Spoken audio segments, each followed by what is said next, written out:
அனைவருக்கும் வணக்கம். இந்த பதிவில் 2026ஆம் ஆண்டு அக்னி நட்சத்திரம் எப்போ தொடங்குது, எப்போ முடியுது, அக்னி நட்சத்திர நாட்களில் நம்ம என்னெல்லாம் செய்யணும், என்னெல்லாம் தவிர்க்க வேண்டும் என்பதை பற்றி தான் பார்க்க போகிறோம்.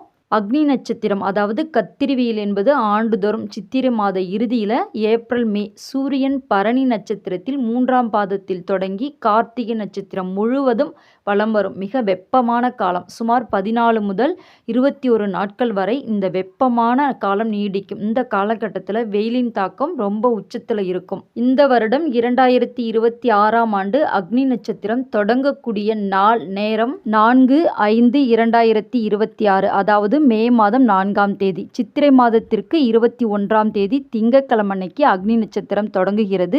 மே மாதம் 4ஆம் தேதி அக்னி நட்சத்திர சூரிய உதயம் நேரம் காலை 5:55 தொடங்கிடுது. சூரிய அஸ்தமன நேரம் மே மாதம் 4ஆம் தேதி மாலை 6:51 முடிவடைகிறது. அக்னி நட்சத்திரம் முடியக்கூடிய நாள் நேரம் மே 28ஆம் தேதி வியாழக்கிழமை அன்னைக்கு முடிவடைகிறது. அக்னி நட்சத்திரம் தமிழ் மாதத்திற்கு சித்திரை 21 முதல் வைகாசி 14ஆம் தேதி வரை இந்த அக்னி நட்சத்திர காலகட்டம் கணக்கிடப்படுகிறது.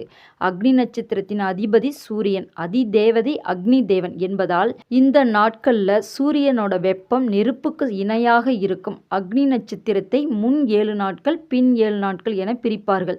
இது அக்னியின் கோரத்தன்மையை குறிப்பதாக சொல்லப்படுது. அக்னி நட்சத்திர காலங்களில் பொதுவாக நம்ம செய்யக்கூடாத விஷயங்கள் இருக்குது. கத்திரி வெயிலில் பொதுவாகவே இந்த கத்திரி வெயில் நாட்களில் புதிய முயற்சிகள் எடுப்பதை தவிர்க்கணும். புதிய வீடு மாறுதல், குழந்தைங்களுக்கு மொட்டை அடிக்கிறது, புதுசாக வீடு பால் காய்ச்சறது, புதிய வீடு துவக்கம், இந்த மாதிரி விஷயங்களை நம்ம இந்த வெயில் நாட்களில் தவிர்ப்பது ரொம்ப நல்லது. குழந்தைங்களுக்கு காது குத்துறது, மொட்டை அடிக்கிறது இதெல்லாம் இந்த நாட்களில் செய்யக்கூடாது. இந்த அக்னி நட்சத்திர நாட்களில் குழந்தைங்கள்லேருந்து பெரியவங்க வரைக்கும் அனைவருமே 12 மணியிலிருந்து 3 மணி வரைக்கும் வெளியில் வருவதை தவிர்க்கணும். அதே போல் நீண்ட தூர பயணம் செய்வதை தவிர்க்கணும். பைக்லேயே ட்ராவல் பண்ணுறது இதெல்லாம் இருக்கக்கூடாது. ஸ்கூலுக்கு லீவ் விட்டாங்க, குழந்தைங்க வீட்டில் ரொம்ப அடம் பண்ணுறாங்க அப்படின்னு சொல்லி வெளியில் அனுப்பாதீங்க. வெயிலின் தாக்கம் அதிகமாக இருக்கிறதுனால குழந்தைங்களுக்கு நிறைய உடல் ரீதியாக பிரச்சனைகள் வரலாம், நோய்கள் ஏதாவது அஃபெக்ட் ஆகலாம். அதனால் முடிஞ்ச வரைக்கும் குழந்தைங்கள உங்கள் பக்கத்திலே வச்சுக்க பாருங்கள். அக்னி நட்சத்திர நாட்களில் செய்யக்கூடியது அடிக்கடி தண்ணீர் குடிக்கலாம், லெமன் ஜூஸ் எடுத்துக்கலாம், இளநீர் குடிக்கலாம், மோர் எடுத்துக்கலாம். அதை விட முக்கியமான ஒன்று, இந்த வெயில் காலத்தில் நமக்கு சூட்டை தணிக்கக்கூடிய ஒரு பொருள் நம்ம எல்லாருக்குமே தெரிஞ்சது தான்.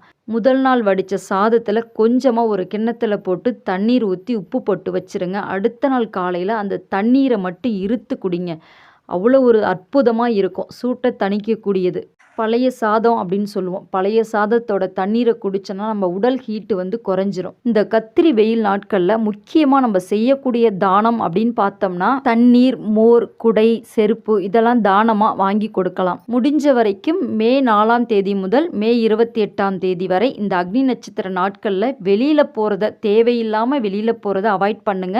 இந்த பதிவில் 2026ஆம் ஆண்டு அக்னி நட்சத்திரம் எப்போ தொடங்குது, எப்போ முடியுது, செய்யக்கூடியதும் செய்யக்கூடாததும் அனைத்தையும் பார்த்துட்டோம். இந்த வீடியோ பிடிச்சிருந்தா லைக் பண்ணுங்க, உங்க ஃப்ரெண்ட்ஸ் அண்ட் ஃபேமிலிக்கெல்லாம் ஷேர் பண்ணிவிடுங்க, அவங்களும் தெரிஞ்சுக்கிட்டோம். மறக்காம நம்ம தெய்வீக ஆற்றல் சேனலை சப்ஸ்கிரைப் பண்ணிக்கோங்க. மீண்டும் அடுத்த பதிவில் சந்திப்போம். நன்றி, வணக்கம்.